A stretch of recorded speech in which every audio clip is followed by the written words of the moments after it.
नदिया जिले के कृष्ण नगर कोतवाली थाना क्षेत्र के रायपाड़ा स्टेशन रोड इलाके में दिन दिहाड़े डकैती की घटना सामने आई है।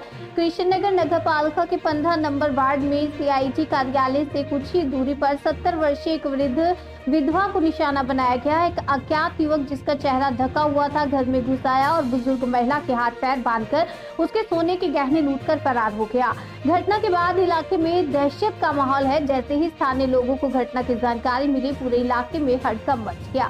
पुलिस मामले की जांच में जुटी है और आरोपी की तलाश की जा रही है।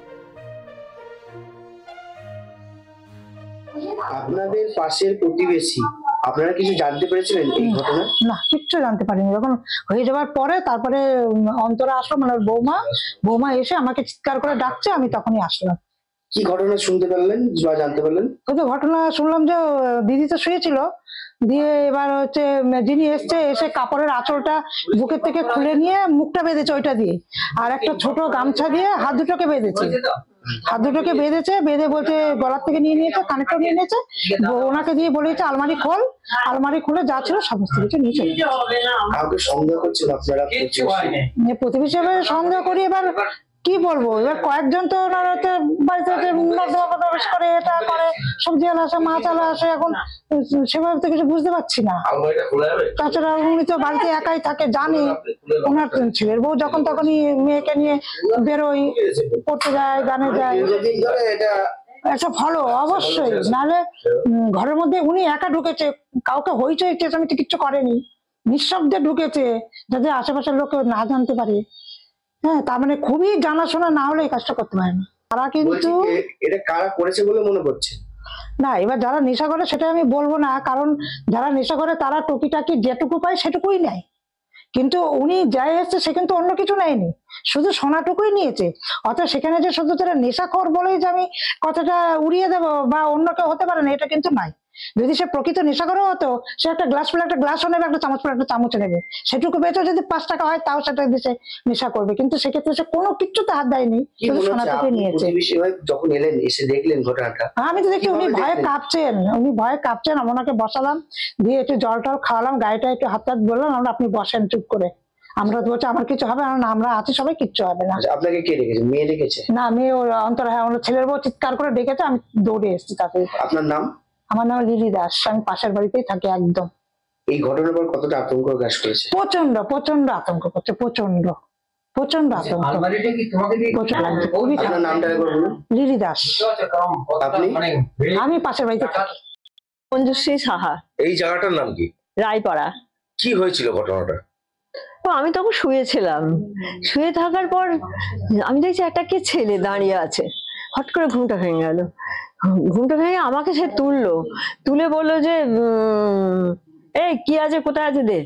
দিয়ে আমার মুখটা কাপড় দিয়ে বেঁধে দিল, কাপড়টা খুলে নিল, নিয়ে আমার মুখটা কাপড় দিয়ে বেঁধে দিল, বেঁধে দিয়ে হ্যাঁ আমি জোরাত করছি, আমায় তুমি মেরো না, আমি যা আছে আমি সব দিয়ে দেবো, আমায় তুমি মেরো না। আমার এই হাতটা ভাঙা।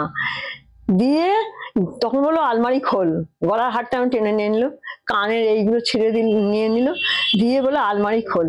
তা আলমারি খুলে দিলাম, দিয়ে হাত রাখলো। তারপর আমি বললাম যে যা আছে এইটুকুই আছে, আমার যা আর কিছু নেই।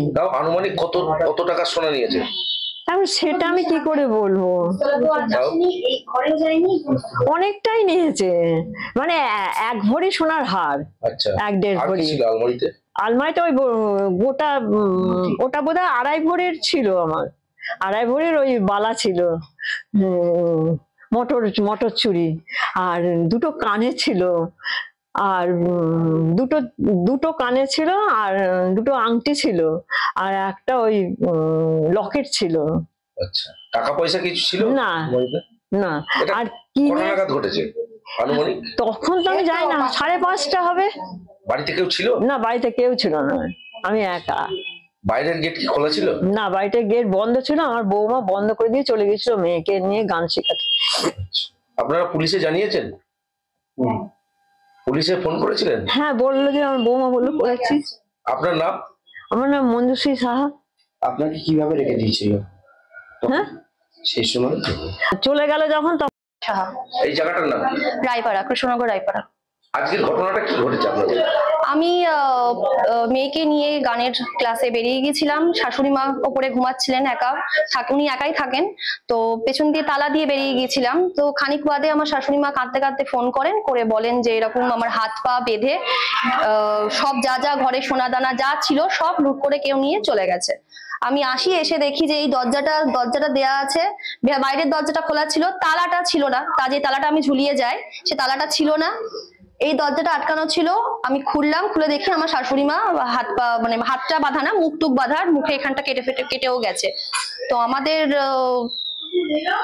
এইটা একটা মানে কি বলবো, কত টাকার আনুমানিক কত টাকা সোনা? 3 থেকে 4 লাখ টাকার উপর সোনা ছিল, সোনার গয়না ছিল আমার শাশুড়ি মার। এই ধরনের বলছি আপনারা এই ঘটনার পর আপনি এসেছেন জানার পর? আমি তো জাস্ট বাড়ি থেকে বেরোলাম যখন, তখন 5:30টার উপরে আমি এরকম সময় আমি দোকানে যাই এবং গলির শেষ প্রান্তেই আমার বাড়ি। এ জাতীয় ঘটনা আমরা এর আগে দেখিনি। সব থেকে শান্ত প্রিয় এলাকায় আমরা বসবাস করি, মানে আমাদের এই এলাকা সব থেকে শান্ত প্রিয়, কোনো রকম ঝুট ঝামেলা অশান্তি, একে প্রতিবেশীর সঙ্গে প্রতিবেশীর অশান্তি এগুলোও নেই। তাই এক্ষেত্রে এ জাতীয় ঘটনা আমরা তো চরম আতঙ্কিত হয়ে উঠছি যে এটাকে কিন্তু মানে দিন দুপুরের ডাকাতি বলাই উচিত আর কি, কারণ এটা তো ডাকাতি মানে সামিল। বাইরে তালা মারা, 5:30 মানে সন্দেহ হয়নি, তখনও যথেষ্ট আলো রয়েছে। এই অবস্থায় বাইরে থেকে তালা ভেঙে নিঃশব্দে ওপরে ঢুকে একজন বৃদ্ধা মানুষ বাড়িতে, এবং আমি সবসময় এদের খোঁজ খবর রাখতে হয়। আমি 9 নম্বর ওয়ার্ডের প্রেসিডেন্ট, আমার তো আজকে নিজেরই খারাপ লাগছে যে আমাকে তো কৈফিয়তটা দিতে হবে।